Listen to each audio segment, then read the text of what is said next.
আর কিছু না হোক অন্তত মানবিক কারণে দুইটা দেশকে এক জায়গায় এসে এই নদীর পানি ব্যবস্থাপনা এবং দুর্যোগ ব্যবস্থাপনার বিষয়ে সিদ্ধান্ত নিতে হবে।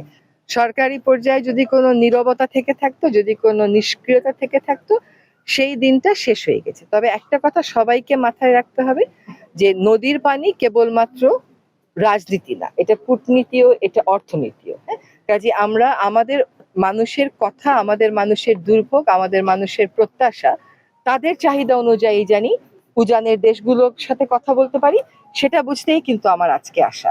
আমি তো পত্রপত্রিকা এগুলো সবই পড়ে ফেলছি, কিন্তু আসলে আমার পানি উন্নয়ন বোর্ড কোথায় কোন কাজটা তাড়াতাড়ি তার শুরু করা উচিত, জনগণের সেখানে মতামতটা কি, এইটা বুঝতেই আমি আজকে এসছি।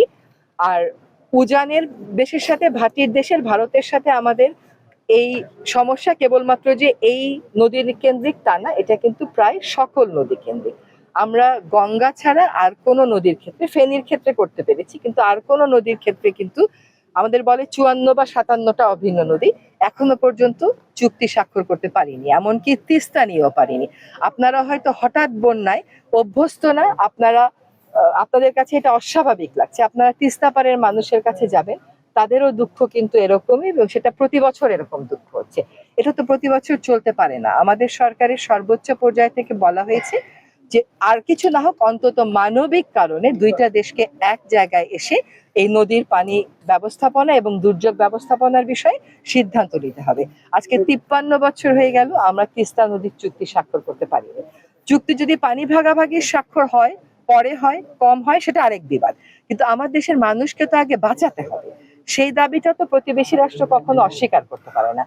সেই জায়গাতে আমরা কোন তথ্যগুলো চাইবো, কিভাবে আলোচনা শুরু করব, আমাদের মোটামুটি একটা রূপরেখা প্রস্তুত করেছি।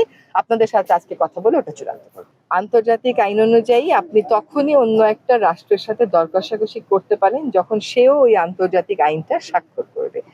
আমাদের অভিন্ন নদীর পানি ব্যবস্থাপনা নিয়ে আন্তর্জাতিক যে আইনটা আছে, সেই আইনটাতে সার্ক দেশের কোনো রাষ্ট্রই এখনো পর্যন্ত স্বাক্ষর করেনি। আর আমাদের প্রতিবেশী রাষ্ট্র ভারত, তারা দুইটা বিষয়ে আপত্তি দিয়েছিল, কিন্তু আমাদের বক্তব্যটা হচ্ছে যে আমরা যদি আন্তর্জাতিক আইনের স্বাক্ষর করি, তাহলে আন্তর্জাতিক পরিমণ্ডলে এই আইনের নীতিগুলোর উপর ভিত্তি করে কথা বলা আমাদের জন্য অনেক বেশি সহজ হবে, এবং এটার একটা আইনি কাভারেজ থাকবে। সেজন্য আমরা আন্তর্জাতিক যে কনভেনশনটা আছে সেটা স্বাক্ষর করার কথা ভাবছি, যদিও এই ব্যাপারে সরকারের সকল মহল এবং বিশেষজ্ঞদের সাথে কথা বলেই আমরা চূড়ান্ত সিদ্ধান্ত নিব।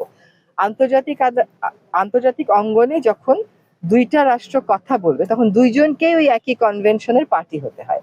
আমরা যদি পার্টি হইও, তারা যদি পার্টি না হয়, তাহলে আমাদের দুই পার্টির দর কষাকষিতে খুব একটা আগাবে না, কিন্তু যেটা আগাবে সেটা হচ্ছে আমাদের মানুষের কথাগুলো আন্তর্জাতিক আইনকে ভিত্তি করে বলা আন্তর্জাতিক পরিমণ্ডলে আমাদের জন্য সহজ হবে। এবং এই আন্তর্জাতিক আইনটা যেহেতু জাতিসংঘের একটা আইন, আমরা এই কথাগুলো জাতিসংঘের পর্যায়ে বলতে পারবো।